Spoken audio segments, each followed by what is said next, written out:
네, 안녕하세요. 신박사 인사드리겠습니다. 2021년 9월 25일 토요일 강좌 시간입니다.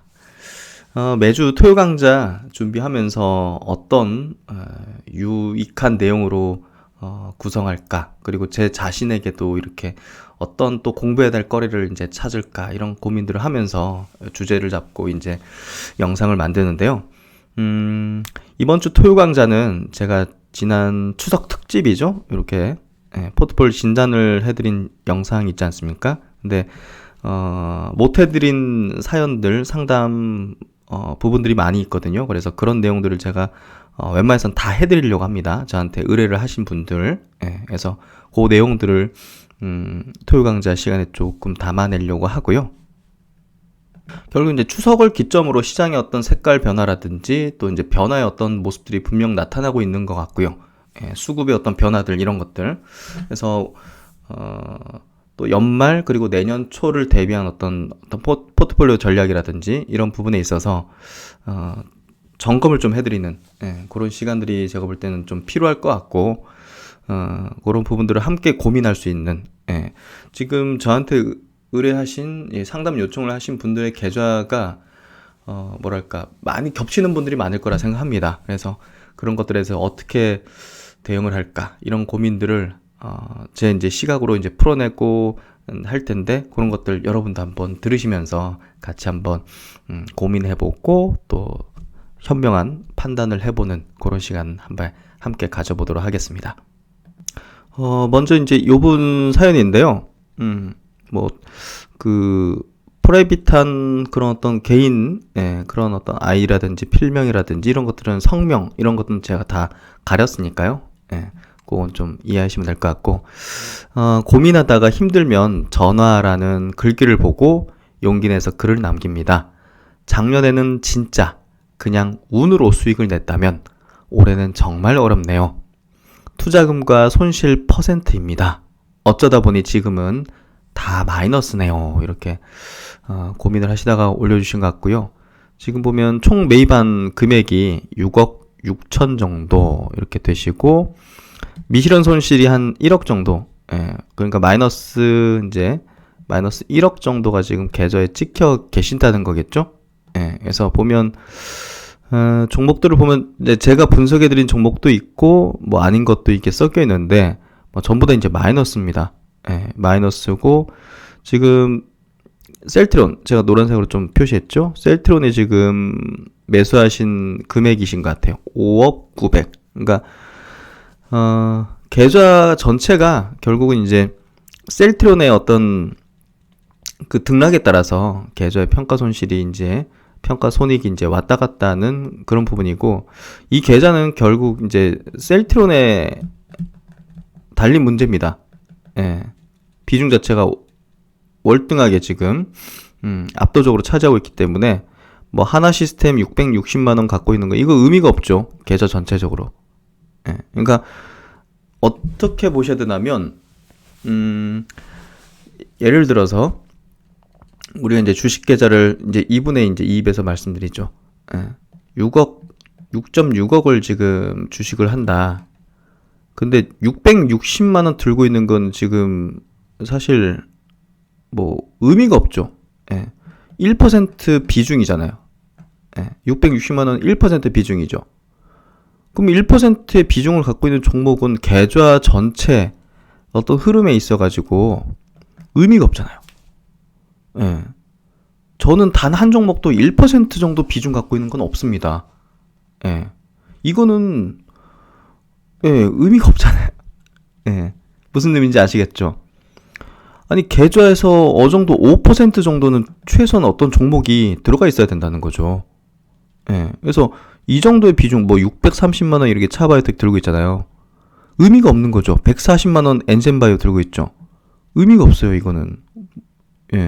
그러니까 제가 이제 좀 다그치거나 이렇게 뭐 찢어가거나 이제 그런 관점으로 지금 설명하는 건 아닙니다. 계좌 전체의 성과에 의미 없는 비중을 갖고 있는 거는 그 기업에 대한 확신이 없다는 걸로 저는 보여지고, 혹여라도 이제 분할로 이렇게 조금씩 사드리겠다 하면 모르겠지만, 그냥 이렇게 5%만 들고 있는 걸로 하는 건 의미가 없어요. 이거는 뭐, 예, 그렇잖아요. 그러니까 최소한 5%에서 10% 정도의 어떤 비중을 가져가면서 계좌 전체 성과에 영향을 미칠 수 있게 해야 되고, 이 정도 비중을 이제 가져간다는 거는 이 기업에 대해서 굉장히 깊게 스터디를 했고, 확신을 가질 수 있다는 부분이거든요. 예, 그래서 저 같은 경우도 확신 없이 지금 들고 있는 종목은 단 한 종목도 없고, 5%, 그러니까 뭐 계좌 전 이제 자산이 좀 커지면서 5% 약간 좀 밑에 있는 이제 비중이, 예, 기업도 이제 뭐 섞여 있긴 합니다. 혹은 이제 제가 뭐 저점 매수를 계속 분할로 계속 하는 그런 종목도 있어요. 이익 난 거 팔면서 이런 것들을, 예, 조금씩 또 늘려나가는 그런 것도 있는데, 이 1% 비율이라든지 1%도 안 되는 비중을 갖고 있는 종목은 저는 의미는 없다고 봐요. 그런 것들은, 예, 압축을 한다든지, 예, 뭐 그런 식으로 해야 되는 거지. 제가 볼 때는 그런 거를 말씀드리고 싶고, 이런 종목들을 이건 파셔야 됩니다, 이거는 홀딩해야 됩니다, 이런 의견은 뭐 별 의미는 없을 것 같아요. 예, 이번에 제가 포트폴리오 진단을 한다는 취지에서는 개별 종목단의 어떤 비율을 제시하거나 그런 거는 좀 크게 의미 없기 때문에 하고자 하진 않고요.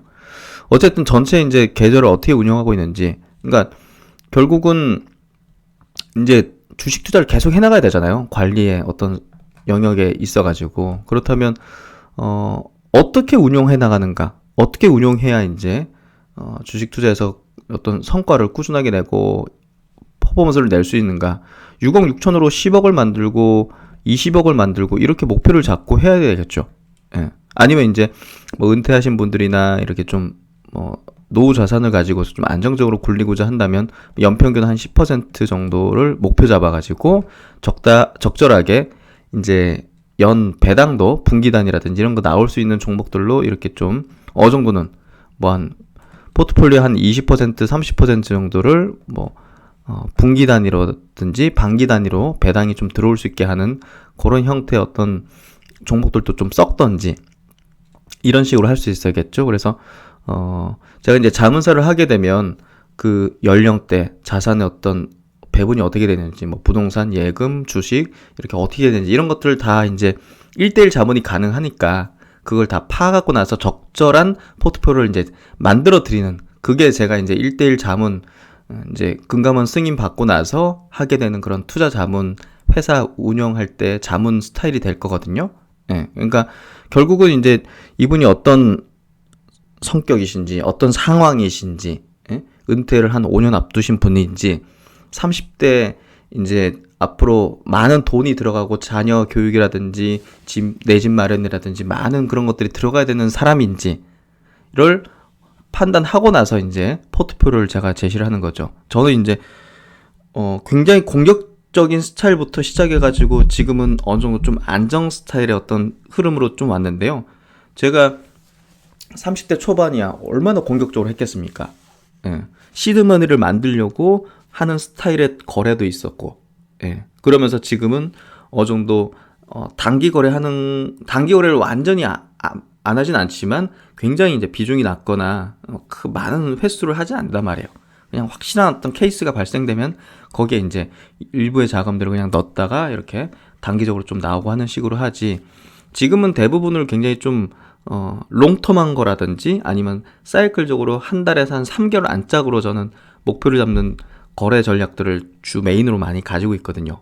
예. 그러니까 뭐 결국은 지금 제가 있는 어떤 환경이라든지 연령, 앞으로 이제 어떻게 라이프 설계를 할 때 뭐 그런 것들을 고려해가지고 저도 이제 여러 가지 포트폴리오를 이제 운영하는데, 이분이 이제 어떤 상황인지 모르겠지만 어쨌든 제가 보는 관점에서 셀트론에 의해서 계좌가 왔다 갔다 하는데 지금 다른 것들은 비중이 너무 낮단 말이에요.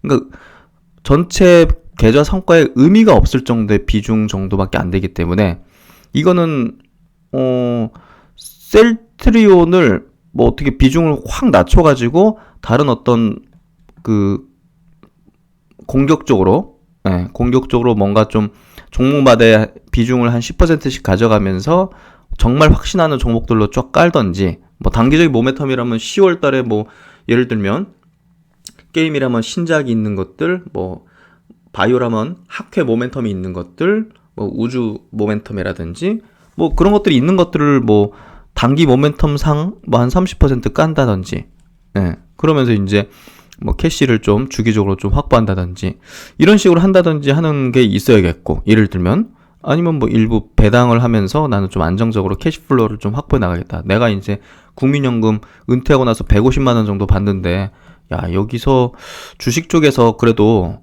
뭐 안정적으로 연 단위로, 예, 연 단위로 한 1,000만 원 정도만 들어와도 괜찮을 것 같다. 뭐 이런 것들이라든지. 정말 은퇴 이후에 어떤 대기업 나오신 분들도 은퇴 이후에는 굉장히 좀 어려운 어떤 상황에 처하신 분들을 좀 보게 되거든요. 그러니까 그런 것들을 좀 설계를 해야 되는데, 예, 하여튼 그런 것들이라든지, 그렇죠? 예, 그래서 제가 볼 때는 이건 셀트론에 의한 운명에 맡긴 거기 때문에 잘 판단하셔야 될 것 같아요. 예, 셀트론이 이제 성장하는 기업이고 또 이제 장기적으로 우상향할 수 있는 어떤 역량을 갖고 있는 기업이긴 하지만 지금 전체 계좌 성과에서 셀트론의 운명을 맡기고 있죠. 예, 그래서 요거가 셀트론보다 어떻게 보면 더 높은 성장률을 내거나 더 퍼포먼스를 낼 수 있는 종목들도 있을 거 아닙니까? 바이오 쪽에서도. 예. 그런 것들을 어느 정도 좀 분산해가지고 편입한다든지 하는 식으로 하는 게 나올 수 있는데, 이거는 셀트론만 들고 있는 거의 셈이기 때문에 사실상 그거에 대한 고민을 좀 하셔야 될 것 같다는 얘기를 드리고, 그리고 이제 한 가지, JNTC라는 종목이 있는데, 이게 제가 이제 스마트 리포트로, 좀 이제 분석을 해드린 종목이에요. 근데 그 뒤로 이제, 예상 밖으로, 이 이제 차트 한번 볼까요? 요날 이제 보시면 8월 17일 날 급락을 했죠. 이게 이제 실적 발표를 했는데, 2분기 실적 발표를 했는데, 제가 생각하는 바운더리를 완전히, 예, 이탈하면서 어마어마한 실적 쇼크를 내더라고요. 그래서, 이거는 좀 아니다. 예. 그런, 이제, 제가 이제 그렇게 이제 보수적인 어떤, 이거는 좀 아니다 하면서 좀 매도 관점의 의견을 드렸거든요. 예. 그러니까, 우리가 이제 주식 투자를 하다 보면 이런 상황을 맞닥뜨릴 수 있는 거잖아요. 전혀 상상할 수 없는, 예, 바운더리의 어떤 실적을 내버린다. 야, 이거는 일단 팔고 봐야죠. 이건 내가 모르는 어떤 문제가 있을 수도 있는 거니까. 예, 그래서 그런 부분에서 저는 이제 그렇게 좀 보수의 의견을 드렸는데, 들고 있으신 거잖아요, 결국은. 지금 현재 시점에서도. 그러니까 이제 그게 제 의견을 뭐, 온전히 받아들이고 실행하고, 이거는 각자의 선택의 문제인데, 이거를, 저는 손절 쳐버리는 거죠, 이런 것들은. 제가 분석하고 투자한 종목들이 다 수익이 나는 건 아니잖아요. 근데 중요한 거는 장기적으로 주식시장에서 살아남거나 성공하기 위해서는 내가 생각한 거와 완전 반대로 가버리거나 내가 오판했다고 판단되는 것들을 그 순간에 잘라내는 그 용기와 결단도 굉장히 필요하다는 거죠. 근데 이제 구독자분께서 분석을 해보니까 나는 이거 그냥 홀딩해서 가볼 만한 그런 역량이 있는 것 같다 하면 이제 모르겠지만, 비자발적으로 손실이니까 못 팔고 그냥 들고 가는 관점으로 가는 거라면 그거는 이 종목에 대한 판단 미스로서의 그 부분이 아니라 전체 나의 투자의 어떤 그 스타일, 그리고 내 성향의 문제일 가능성이 매우 높다는 거죠. 그러면 다른 종목에서도 이런 성향으로 이렇게 비자발적으로 그냥 뭐 마이너스니까 그냥 들고 가보자, 이런 식으로 될 가능성이 높다는 거죠. 예. 마이너스 상태 들고 있는 종목이라도 능동적으로 들고 있는 거랑 비자발적으로 수동적으로 들고 있는 거랑은 다른 거란 말이에요. 예. 그 기업에 대해서 명확하게 이해하고 이건 떨어지면 더 살 거야 라는 관점은 능동적인 거죠. 예. 저도 지금 포트 중에서 플러스 나 있는 것보다 마이너스 나는 게 더 많습니다, 개수로는. 근데 그 종목을 저는 더 산단 말이에요. 떨어지면 더 사고 플러스 난 거를 나중에 이실현해서 조금씩 더 산단 말이에요. 분할로, 시분할로. 시간에 이제 분배해가지고, 한 달에 이제 한 번 정도 이렇게 산다든지, 뭐 그런 바이오 종목도 많이 있단 말이에요.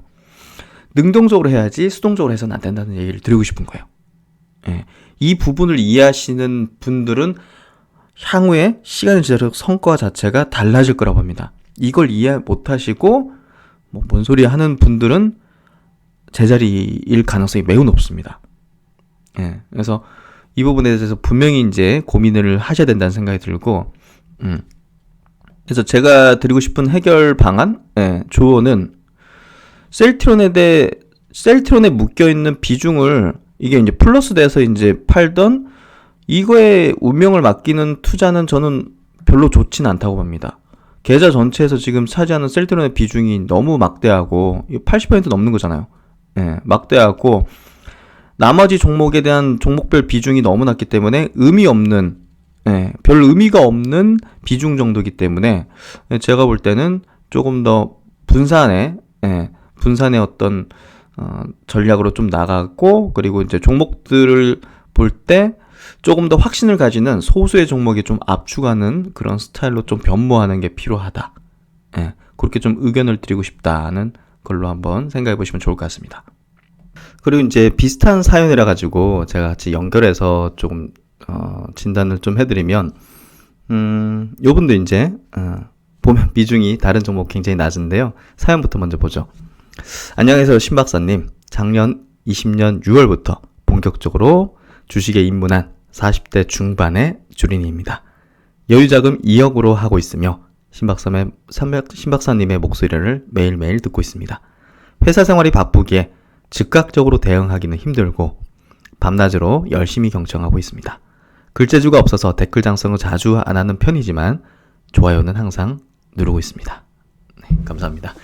요즘 들어 시황에 따라가지 못하고 수익이 나지 않아서 점점 어렵다라고 느끼고 있는 찰나에 항상 동행 가족들을 위해 주시는 신박사님의 Q&A에 조심스레 신청을 해봅니다. 이렇게 올려주셨는데요.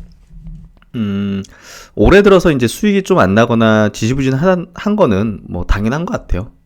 저 역시도 이제 그렇고, 어떤 올해 좋았던 뭐 종목이나 업종군을 비중 막 50%, 60% 이렇게 갖고 있지 않으셨던 투자자는 사실 성과가 그렇게 좋지는 않습니다. 그게 평균적이고요. 근데 이제 이런 장세 속에서도 그래도 좀 안정적인 어떤 수익률 이렇게 좀 내는 걸 목표로 당연히 해야겠죠. 그런 차원에서 이제 지금 이런 뭐 지지부진한 시점에서 뭐 포기하지 마시고 더욱더 깊이 공부하면서 또 시장의 흐름을 파악하면서 또 보다 더 시장 대비 좋을 만한 섹터와 종목군들을 찾는 노력 같이 해나가시면 좋을 것 같습니다. 앞서 이제 그 진단 요청하신 분과 비슷한 케이스라고 볼 수밖에 없어요. 셀트리온, 그리고 셀트리온 헬스케어에 대해서 비중이 60%잖아요. 비중이. 그렇죠? 엑셀로 이렇게 정리해서 이제 보내주셨는데, 헬스케어 쪽은 지금 11% 수익이고, 셀트론은 11% 손실입니다. 현재 평가 손실. 근데 이제 셀트론이 이제 47%, 절반의 비중이잖아요. 그러니까 결국은 셀트론에 이제 맡겨진 운명인 거죠. 계좌 전체가 60%니까 헬스케어 합치면. 그래서 보시면 아마 계좌 성과가 지금 전체가 마이너스 1.5% 돼 있는데, 셀트론 그룹주가 움직이는 거에 여하에 따라 가지고 계좌 성과가 달라지는 거죠. 그러니까 다른 종목들은 비중이 너무 낮아요. 보면 현대차, 삼성전자, 우선주 뭐 이런 것들은 이제 좀 높은 편이죠. 삼성 S에도 대형주인데, 근데 다른 종목군들은 대체적으로 좀 높지가 않죠. 그래서 1% 비중, 2% 비중 이런 것들은 큰 어떤 이제 계좌의 영향도가 좀 낮은 편이죠. 그래서 이런 부분들은 좀 고민을 하실 필요가 있다. 근데 그래도 이제 일진 머티리얼즈 4%, LG화학 4% 이런 것들은 제가 볼 땐 괜찮은 비중으로 과감하게 그래도 성장 섹터의 대표주들을 좀 편입하셔가지고 계좌 전체 수익률을 좀 높이신 거는 참 잘하신 것 같습니다. 그래서 현대차 4%, 삼성전자 5%, SDI도 3%, 일진머티리얼즈 4%. 그래서 이 대형주들의 성과가 올해 들어선 이게 작년에 다 올라온 수익률이죠, 당연히. 올해는 좀 대형들이 주춤하기 때문에 계좌가 좀 정체한 느낌을 분명히 받고 계실 거고, 그러면 조금 더 다이내믹하게 어떤 계좌의 어떤 성과를 조금 높이려면 최근에 어떤 수급의 흐름이라든지 시장 성격의 변화에 좀 편승하는 그런 게 필요하겠죠. 그렇다면 대형주에 대한 어떤 비중 자체를 좀 낮추고 중소형주 중에서도 지금 확실하게 좋아질 수밖에 없는 어떤 섹터, 대표적인 이제 위드 코로나라든지, 최근에 이제 건설주 이런 것들 좀 편입하셨던 거는 잘하신 것 같습니다. 예. 근데 건설주 비중이 그렇게 높진 않죠. 예. 건설주라든지 이런 것들을 편입하신 거 좀 잘하신 것 같고, 작년에 좋았던 어떤 BBIG 섹터군 중에서 2차 전지라든지, 이런 쪽은 이제 차익 실현을 좀 하시면서, 예. 거기에 어떤 비중 자체를 다른 쪽으로 좀 돌리는 전략으로 하시는 게 제가 볼 때는 계좌 전체 운용에서 좀 좋을 거라 보고요. 지금 시점에서 셀트리온 그룹주에 대한 비중을 현재 시점에서 낮추는 건 좀 부적절하죠. 그건 계속적으로 의견을 드렸던 거고. 왜냐하면 지금이 거의 바닥권이라고 볼 수밖에 없고, 하반기에 열려 있는 그런 어떤 여러 가지 합병 내지는 모멘텀적인 측면에 대한 부분을 볼 때는 지금 시점에서 낮추라는 얘기를 드리긴 어렵지만, 추후에 중기적인 관점으로 볼 때는 분산을 좀 시키는 게 필요하다. 그래서 그런 관점에서 이렇게 1% 내지는 2%의 어떤 비중을 가진 거는 계좌 전체 성과에 큰 의미는 없기 때문에 이거를 한 대 묶어서 이런 식으로 한다든지 하는 건 필요하죠. 우주 항공 섹터에 대해서 내가 계좌 전체로 한 15% 정도 투자해야겠다. 그러면 이제 여기 안에서 한 5종목을 나눠가지고 3% 정도씩 투자하는 거는 괜찮아요. 그런 방식으로. 근데 세트레가 1% 이거 아무리 수익 나도 계좌에 100% 수익 났다. 그러면 이게 계좌 전체 비중이 2% 되겠죠. 그러니까 전체 성과에는 큰 의미가 좀 없죠. 무슨 말이냐면 세트레가 1% 비중인데 이게 더블 났다. 그러면 계좌 1억 정도 운용한다. 그럼 100만 원 플러스 난 거잖아요. 의미가 없잖아요. 큰 의미가 없잖아요. 제가 볼 때는. 세트라가 깊게 분석해가지고, 난 여기 5% 비중. 이런 식으로 해가지고 거기서 더블 나야지 전체 계좌 성과에서 확실하게 이제 기여를 하면서 성과를 내는 거고, 거기에 따라서 이제 내 분석 능력에 따른 어떤 분명한 성과와 임팩트를 이제 남기게 되고, 그게 이제 자신의 어떤 투자 전략이나 기준상의 어떤 이렇게 또 올라오는 거지. 낮은 비중은 사실 저는 투자에 있어가지고 장기적으로 우리가 내다보는 관점에서 볼 때 그다지 큰 의미가 없다. 펀드 투자에서 이제 우리가 이제 증권사 가서 가입하는 그런 펀드들이 종목들을 50개, 60개, 100개 이렇게 들고 있는 거잖아요. 그 개별 종목의 성과가 크게 의미가 없어요, 사실. 그래서 펀드 수익률이 아무리 높아봤자 더블 납니까? 그러진 않잖아요. 근데 개인의 어떤 관점에서, 우리가 개인 투자하는 관점에서 볼 때는 그냥 시장 수익률 정도를 내겠다 이런 관점으로 접근하는 건 아니라고 보거든요. 그러려면 사실 지수 ETF 사는 거지. 그래서 높은 성과들을 좀 내어가는 어떤 방향으로 개인 투자는 나가는 게 저는 맞다고 보고, 그러기 위해서는 조금 더 종목별로 비중들을 높여가지고 확신을 가져야지 비중을 높일 수 있는 거니까, 그런 부분에서 조금 더 종목별 비중에 대한 어떤 고민은 분명히 하셔야 된다. 그만큼 또 압축적으로 한다든지 그렇게 해야 된다고 생각하고요. 그런 부분에서 보다 더 이제 1%, 2%의 어떤 종목 비중은 큰 의미를 갖기는 좀 어렵다. 이렇게 좀 이해를 해보시고 한번 고민해 보시면 좋을 것 같아요. 그 다음 사연입니다. 그 다음 사연은 좀 잘하고 계신 것 같아요. 그래서 한번 사연부터 읽어드리면, 작년 7월 우연히 박사님을 알아서 일부 은퇴 자금을 주식에 투자하고 있습니다. 되게 중요하고 안전하게 해야 되는 그런 자금이시네요. 저의 포트폴리오는 현재 현대차 그룹, 그리고 셀트리온 그룹, 그리고 바이오, 친환경 및 기타로 이제 구성되어 있습니다. 그래서 섹터별 이제 그룹별로 이렇게 좀 구분을 하셨는데 참 잘하고 계신 것 같아요. 그래서 현대차 그룹에서 기아, 현대모비스, 현대차 요 3사를 이제 이렇게 묶어가지고 이제 투자를 하셨고, 비중은 11.5%, 총 수익률은 요 세 개 종목 평균 7.2%로 최근에 바닥권에 좀 잡으신 것도 좀 있으실 것 같고, 어쨌든 적절하신 것 같아요. 현대차 그룹주의 11.5%의 비중, 제가 볼 땐 굉장히 베스트한 것 같아요. 저는 이제 동의합니다. 또 은퇴 자금이잖아요. 그러면 이제 배당이 들어오잖아요. 이 현대차 그룹주. 예, 그래서 그런 부분에서 볼 때도 아주 괜찮은 비중과 또 전략을 또 하고 계신 것 같아요. 그리고 이제 셀트 그룹 3사에 대해서도 총 비중이 14.4%. 그러니까 이 정도면 적절하죠. 아까 이제 막 80%, 계좌 전체 80%, 계좌 전체 60% 비중. 그러면 계좌 전체 성과가 셀트리온 그룹의 운명에 맡긴 거잖아요. 예. 그래서 그런 부분에서 조금 더 분산 차원의 어떤 전략이 필요하다는 얘기를 좀 드리고 싶었고, 여기 이제 14.4%, 요 정도면 적당하죠. 예. 현대차 그룹 11.5% 비중, 셀트 그룹 비중 14.4%. 괜찮죠? 근데 이제, 셀트 제약 들어간 시점이 조금 잘못됐네요. 예. 셀트리온도 사실 21% 정도 손실이 나고 있다는 거는, 매수한 타이밍이 조금, 5년, 10년을 내다볼 때는, 비싸게 샀다, 이렇게 얘기하기는 좀 어렵겠지만, 어쨌든 그래도 타이밍상 제가 볼 땐 들어갈 타이밍이 아니었던 구간에서 좀 들어갔다고 볼 수밖에 없어요. 그래서 그 부분은, 뭔가 좀 피드백을 하셔야 된다는 거죠.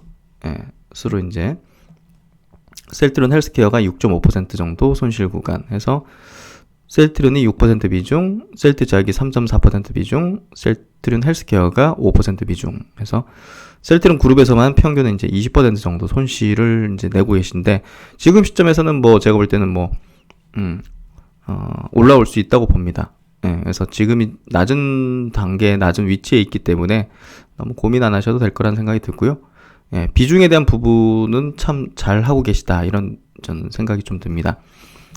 그리고 이제 바이오 섹터에 대해서인데요. 바이오 섹터에 대해서 24.2% 비중 가지고 계신 거 저는 나쁘지 않다고 봐요. 이 종목 구성은 제가 이제 분석해 드린 것도 있고, 제가 제 관심 종목이 전혀 없는 것도 섞여 있거든요. 뭐 동성제약이라든지 뭐 이런 것들, 시우메디칼 이런 것들은 제가 전혀 관심이 없는 부류인데, 어쨌든 뭐 종목에 대한 코멘트를 드리기보다는 전체 포트에 대한 얘기를 좀 드리고자 하니까, 바이오 섹터에 대해서는 굉장히 낮은 밸류나 낮은 위치에 있는, 아직 시세가 난 적이 없는 뭐 그런 어떤 괜찮은 바이오 종목들을 모아나가는 전략으로 이렇게 비중을 한 20% 정도 가져가는 건 좀 괜찮은 포트 전략으로 봐요. 그래서 포트 비율은 괜찮다.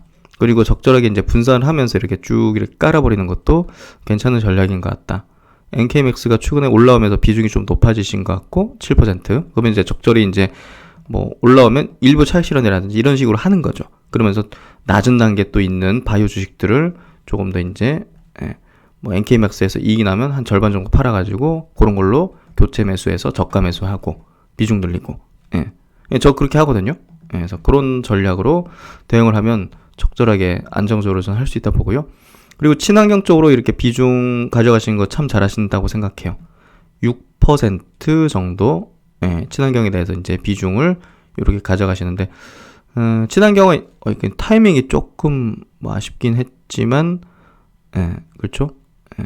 SK이노베이션 18% 손실, 현대에너지솔루션 36% 손실 구간에서 타이밍이 조금 아쉽지만 그래도 이런 정도의 비중 관리는 괜찮다. 그리고 이제 우주 섹터에 대해서 이제 전체 비중이 3.2%. 근데 이제 손실이시네요. 세트레가이가 조금 높게 들어갔고, 하나 에어로스페이스는 22% 이제 수익 구간. 그래서 제 의견은 우주에 대해서는 이제 10월 달에 어느 정도 좀 차익 실현이 필요하다는 관점.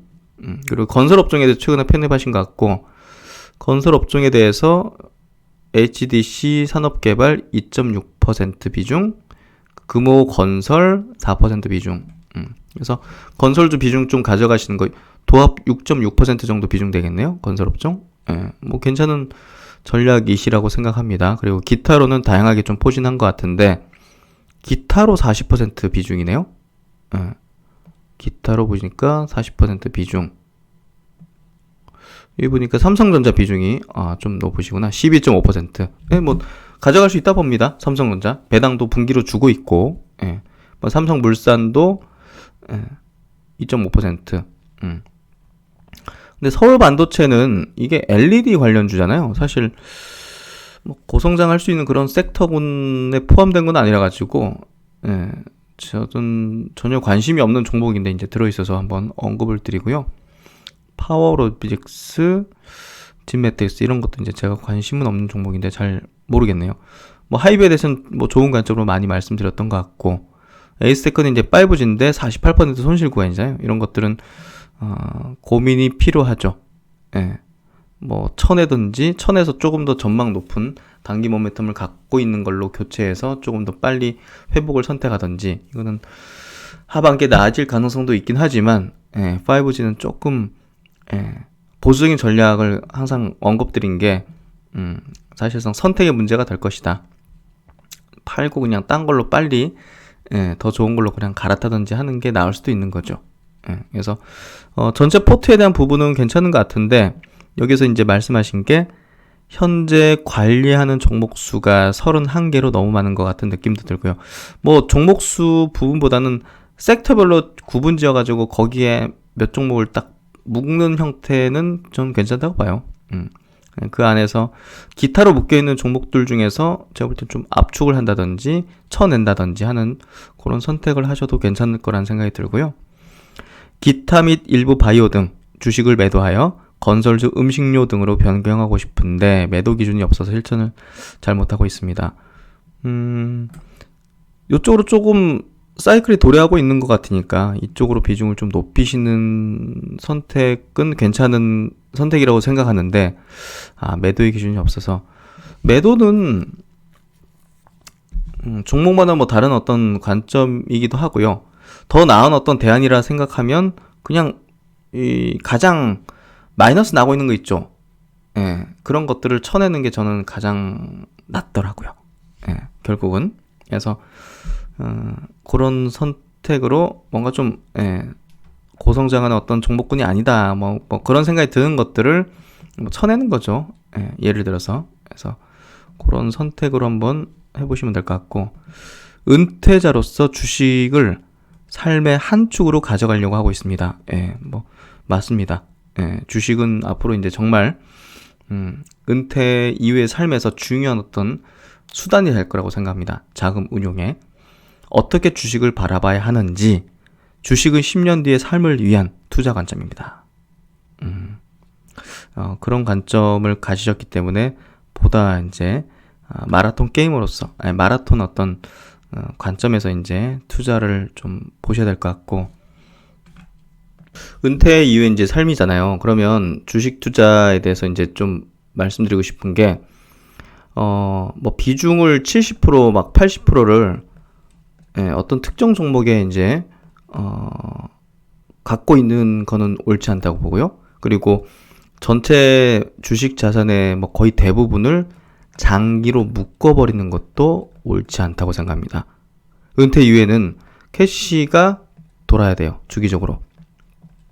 국민연금만으로 살 수도 없고, 뭐 임대 자산을 쫙 뭐 은퇴 시점에 깔아놔가지고, 뭐 예를 들어서 뭐 월 막 500, 600 들어온다. 그러면 이제 조금 더 고민이 적겠죠. 근데 국민연금 이외에 뭐 연금 뭐 여러 가지 뭐 개인연금 따져보니까 한 200 정도 들어온다 하면 좀 부족할 수 있죠. 은퇴 이후에 부족할 수 있죠, 충분히. 그러니까 결국은 주식 쪽에서도 분기든 연단이든 이렇게 좀 꾸준한 배당을 주는 주식들이 일부 포트 비중은 좀 있어야 된다고 생각해요. 은퇴자 입장에서. 근데 또 단기적인 사이클, 단기적인 게 단타 매매 뭐 이런 거 얘기하는 게 아닙니다. 제가 이제 주력으로 하는 1개월에서 3개월 정도, 1개월에서 3개월 정도의 어떤 사이클 투자라든지, 뭐 3에서 한 6개월 정도의 사이클 투자라든지 이런 것들, 이런 모멘텀적인 어떤 투자도 같이 병행을 해야 6개월 단위로 좀 차익 실현도 하고 하면서 자금이 도는 거죠. 그런 방식. 그래서 그런 방식들을 이제 제가 이제 계속 말씀드릴 거고, 저랑 한 1, 2년 정도 같이 하시면 제 스타일이 어떻게 돌아가는지 그런 스타일로 이해가 되실 거예요. 저는 이제 오랜 기간 주식 투자 자체를 가지고서 이게 생활을 영위했던 사람이고, 예, 주식 투자로서 어떻게 보면 이제 자산을 형성했고, 뭐 그런 관점이기 때문에 은퇴 이후에 이제 주식으로 어느 정도 조금 자산을 운용하려는 분들에게는 제가 하는 방식이 굉장히 유리할 수 있습니다. 예, 저는 주식 투자를 통해서 발생되는 자금을 가지고서 생활을 해온 사람이기 때문에, 예, 그래서 무작정 뭐 장기 홀딩 뭐 이런 식으로 제가 자산을 불리거나 투자를 했던 사람이 아니고 꾸준하게 주식 시장에서 현금을 이제 뽑아내면서 이제 생활하고, 그래도 이제 뭐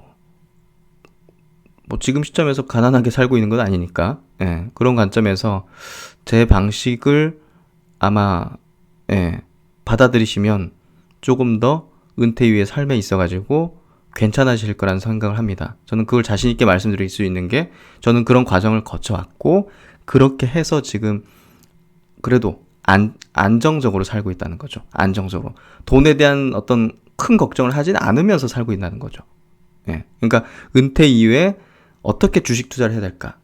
예, 주식을 삶의 한 축으로 가져가려고 하는데 어떤 방식으로 하는지가 중요한 거예요. 내가 이 종목을 통해서 돈을 벌고 말고 이게 어떻게 보면 중요한 포인트가 아니라는 거죠.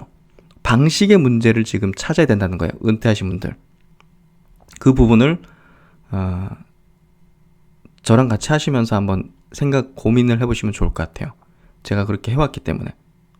그래서 그런 부분에서 계속적으로 이제 제가 영상을 통해서 말씀드릴 거고, 또 이제 지금 제가 시간과 에너지를 지금 주식 투자와 여러분과 지금 이렇게 호흡하는 유튜브 채널 이외에 지금 시간과 에너지를 많이 쓰긴 어렵거든요. 예. 그래서 뭐 교육 커리큘럼 이런 것들을 제가 뭐 만들지 못하고 있는데, 어느 정도 조금 그 부분을 제가, 예, 만들어서 좀 어느 시점에는 교육을 확실한 교육들을 좀 해드리고자 합니다. 예, 그래서 그거를 제가 잘 한번 추후에 만들어 볼 생각이고요. 은퇴 이후에 주식으로 안정적인 삶을 살 수 있습니다. 근데 그건 기준의 문제이기 때문에 그 기준의 문제를 이해하고 받아들이고 스스로에게 체득할 수 있는 그 자세와 그릇이라고 해야 될까요? 예, 그런 부분이 분명 필요하다는 것을 꼭 이해하셔야 되고, 뭐 개별 종목에서 이걸 이익 내고 못 내고 이 문제는 이제 차후의 문제라고 봅니다. 예, 그래서 기준을, 예, 기준과 철학을 확고하게 장기적인 관점, 마라톤의 관점에서 어떻게 해나갈 것인가, 어떻게 포트폴리오를 해나갈 것인가, 여기에 여러분도 같이 고민을 많이 하셔야 된다는 거예요. 그래서 이런 상담을 해드리고 하는 것들이 참 뭔가 매일마다 제가 시장을 복귀해드리고 이슈를 분석해드리고 리포트를 또 체크해드리고 하는 것을 넘어서서 전체 그림을 만드는데 꼭 필요하다는 생각이 들어서 주기적으로 이렇게 뭐 포트폴리오 진단들을 해드리고 있다, 이렇게 좀 이해를 해보시면 될 것 같고, 이분의 사연이 정말 뭐랄까 많은 분들이 공감하실 거라는 생각이 들고, 많은 분들이 고민을 하셔야 되는 부분일 거라는 생각이 듭니다. 그래서 제가 주기적으로 이런 시간들을 계속 만들면서 여러분의 전체 큰 그림을 그리는데 좀 도움이 될 수 있도록 해드리려고 하니까요. 그 부분 이해 부탁드리겠습니다. 하여튼 이번 토요 강좌 시간에는 이렇게 좀 포트폴리오 진단과 앞으로 이제 투자의 어떤 기준을 마련해 나가면서 어떻게 하면 좀 뭐 은퇴 이후에도 좀 안정적으로 할 수 있을까 하는 그런 것들을 좀 얘기를 해드렸는데요. 이번 내용도 많은 도움이 되셨길 바라고, 아직까지 사연이 많이 남아있거든요. 그런 것들 제가 틈틈이 또 영상을 만들어서 좀 올려드리도록 하겠습니다. 네, 토요일 편안한 시간, 즐거운 시간 되시고요. 신박사는 또 다음 시간에 현명한 내용으로 찾아뵙도록 하겠습니다. 감사합니다.